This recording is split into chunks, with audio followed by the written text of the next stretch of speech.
Historic river flooding in the Midwest prompting mass evacuations and costing farmers billions of dollars in lost crops and livestock. Now a new system moving east and south could affect the Mississippi and Missouri rivers.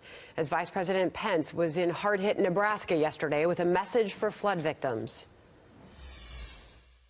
To all the families that have seen their homes flooded, seen livestock lost, who had their lives, their communities upset by these extraordinary floods and severe weather. Our message is this: we're with you. Mike Tobin is live from Roscoe, Illinois, south of the Illinois-Wisconsin border, where many families are trying to cope with the devastation there. Mike?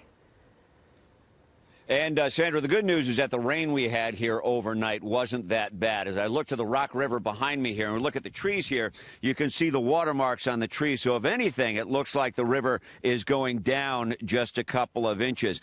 There's a neighborhood here called Edgemere Terrace that is separated from dry land by all of this flooding. What we've seen are that the kids going to school and even people trying to get to work. We saw Kyle this morning commuting by kayak so he can get out here to dry land, get to a car, and make his way to his construction job. 14 states now are dealing with floods. Hardest hit so far, Iowa and Nebraska. 41 counties in Iowa are falling under the emergency declaration. Iowa is finalizing the application for federal relief. Nebraska is estimating now $1 billion in agriculture will be lost due to livestock killed and crops that won't get in the ground on the time. Nebraska has already submitted the papers for federal relief.